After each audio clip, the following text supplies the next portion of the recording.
Some days, the tide in Santa Clara flips in ways no one expects, and today is one of those.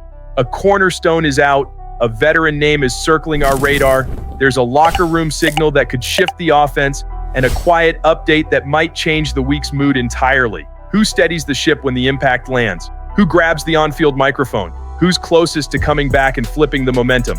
You won't believe what we've got today. So take a seat, drop a like, and let's dive in, because the details matter, and every snap just got bigger. Breathe, because this one hurts. When the voice of your huddle heads for surgery, the silence says everything. The injury run already took a chunk out of the unit's identity when Nick Bosa went down weeks ago. Now seeing Fred Warner shelved for the season rips at the core of what this defense is built on. But this roster wasn't built on sand. There's structure, there's a response, and the window stays open for teams that don't quit before the final whistle. What changes in real time? Communication, aggression, multiplicity. The green dot moves to a new helmet, and the defense has to keep the volume of calls, the on-the-fly adjustments, and the discipline versus downhill runs and play action. Tatum Bethune, young, fast, hungry, can hold the middle while D. Winters and Luke Gifford stitch the edges. The staff trusts the system not to collapse, but let's be real. Losing Warner and Bosa in the same month punches the team's soul and tests the short-term ceiling.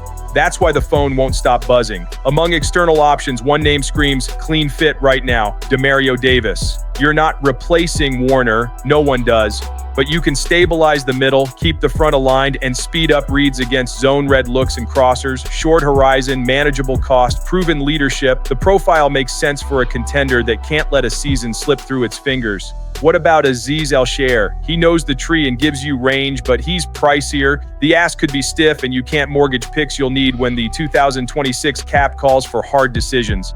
The clock sets the tone. The trade deadline is Tuesday, November 4 at 4 p.m. Eastern Time. Hesitate, and options vanish. With Davis, you buy a grown-up voice in the huddle, protect the structure, and buy time for the kids to grow. Without an anchor, stress doubles on the secondary, and the offense has to play clean football every week. And that still isn't the wildest twist on the board. Here's where the debate turns practical. With Warner sidelined, San Francisco has been revisiting its deadline board line by line. One name drawing real traction: Cody Barton, currently with Tennessee.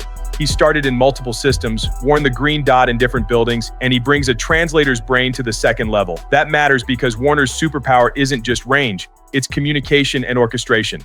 Barton won't match Warner's full package, but he shrinks the communication drop-off and keeps your pre-snap structure intact. The price tag?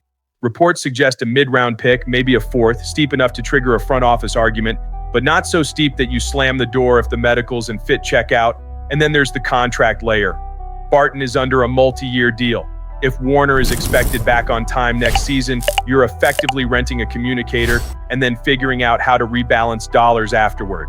If the medical timeline gets cloudier, the calculus tilts toward buying the insurance now and sorting the cap later. Philosophically, Kyle Shanahan and John Lynch tend to avoid panic buys. They hunt value that fits the scheme and the room. But this locker room also knows the scoreboard. There's a difference between waiting for a bargain and missing the window.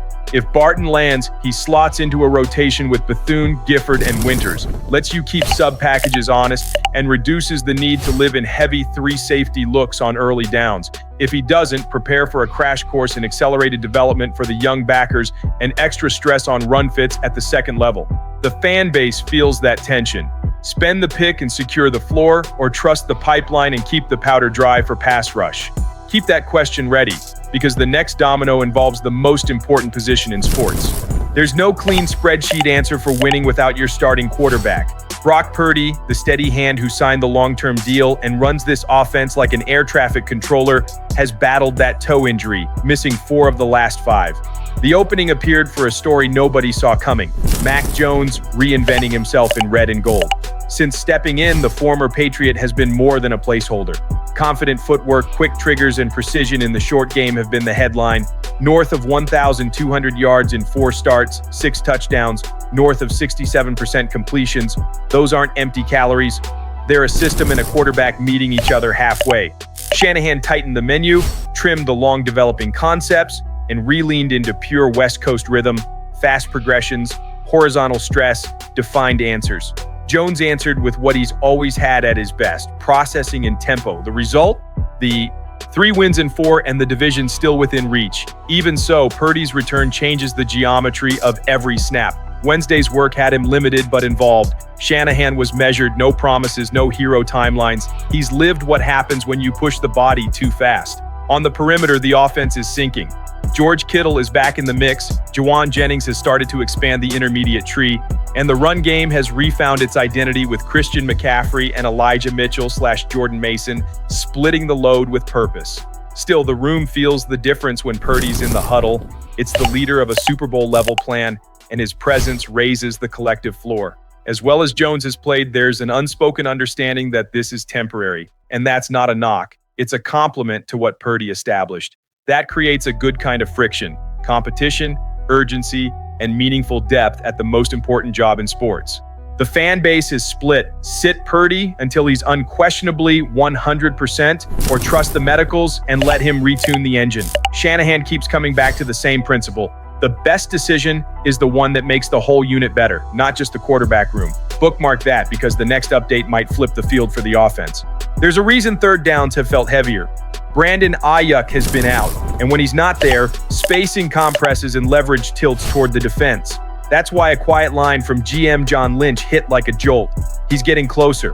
Not lip service, actual progress. He's moving through the final stages of rehab, testing lateral cuts, acceleration, and maybe most importantly, trust in the knee. The medical staff's tone has shifted from cautious to cautiously optimistic, and the locker room hears it in the way the practices sound: cleats on grass, timing reps, a familiar tempo. Without Aiyuk, the offense lost that pressure point that forces defenses to cover every blade of grass. Juwan Jennings has taken on the dirty work routes and moved the chains. The backs and tight ends have shouldered more of the short game. But Aiyuk is the player who turns a glance route into a first down and a corner into a too-high apology. His return reopens chapters of the playbook that have been bookmarked since week 2. The full-field isolation menu, the deep overshot paired with hard play action, the precise option routes that punish leverage. It's not just tactics, it's feel. Aiyuk is a quiet leader, and every catch changes the stadium's oxygen level. He's emblematic of what this team needs most now: resilience. He went through a drawn-out contract saga, got knocked back by injury, and never let the focus drift.